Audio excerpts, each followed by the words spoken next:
Ever since I was 5 years old, I would spend a lot of time watching baseball with my dad. Even as a little girl, I had a very deep understanding of the game of baseball. In my lifetime, I have been able to observe how the game has changed over the years, and these changes are due to athletes becoming bigger, faster, and stronger, as well as advancements in the way that we analyze our data.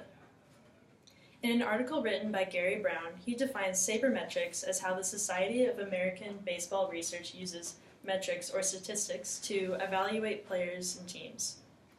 Today, I hope to help you further your understanding in sabermetrics in baseball, as well as how this new way of analyzing data can be applied in your lives. I will do this by describing the history of statistics in baseball, telling you about the Moneyball philosophy, as well as current sabermetrics and their current use in baseball. So first, the history of statistics in baseball. Sabermetrics have only been around for about 30 years, but there have always been box scores and batting averages to compare both players and teams within the sport of baseball. In an article that compares the evolution of baseball to the evolution of science and technology, it's proven that society has always embraced these terms, or these statistics, to compare teams and players because they've always been in a quest to become more scientific. Some current statistics, or in more traditional statistics that have been used to compare players, have been based off of 5 skills. This is their ability to hit for a power, hit for average, speed, their arm strength, and their ability to field. All of those require very minimal baseball knowledge to be able to understand. And now on to the Moneyball philosophy.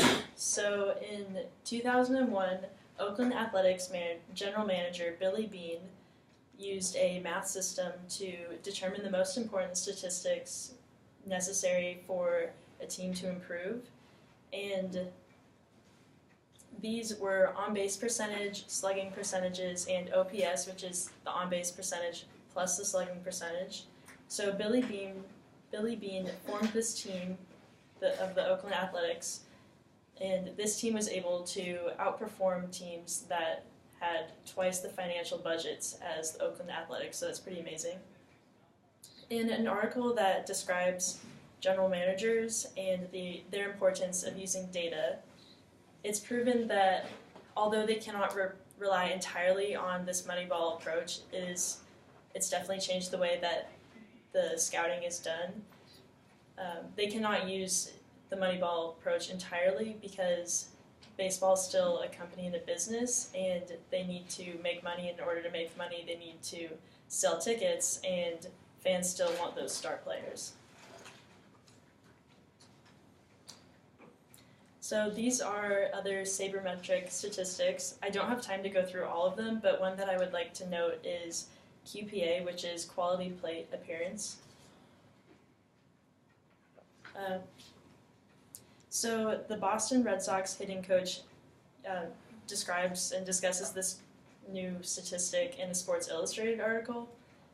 I found this interesting because this article was released in September 2017, and I had actually heard of this term my sophomore year in high school by one of my travel ball softball coaches. And this statistic determines the percentage of quality at-bats that a player has. A quality at-bat focuses more on the process of, like the offensive process and your pitch selection, rather than just entirely like the outcome of your at-bat.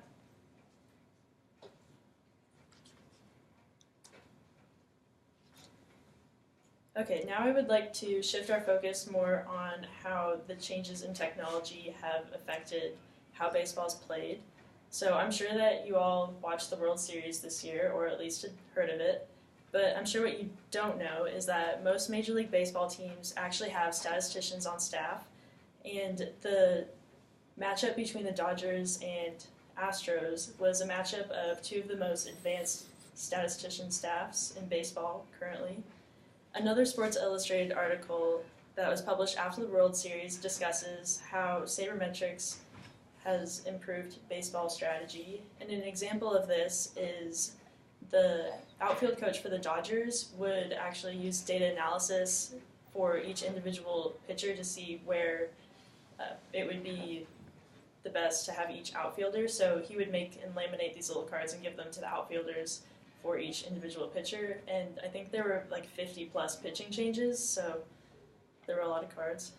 And another change in data analysis that I find particularly interesting is defensive shifts. So this is an example of a defensive shift to where it's a left-handed batter, so the infield actually is, like the second baseman shifts more towards like right field and the shortstop shift over closer to second base. And at first this was seen as ridiculous and was criticized, but it's actually become a new norm in Major League Baseball due to the ability for it to take away infield hits. This shift forces batters to not only work harder for their base hits, but also to use the entire field. In order to beat the shift, the batter must either hit the ball to the opposite side, so that would be to the left side for left-handed batter, or to elevate the ball in the direction, like in their dominant direction, so to try to get it like past the second baseman, so just get it off the ground. In another Baseball Digest article, it's proven that the shift has caused batters to change the launch angle of the ball right off the bat after contact. And so these are what like different launch angles are. In 2015, the average launch angle was 10 degrees, and it changed to 12 degrees in 2017 after the shift has become more popular. I've always loved the game of baseball and even considered becoming a statistician for the MLB as a potential career choice. I hope that by listening to my presentation about sabermetrics, you are now able to think about how the advancement of sabermetrics and data analysis has had an impact on data collection methods outside of baseball.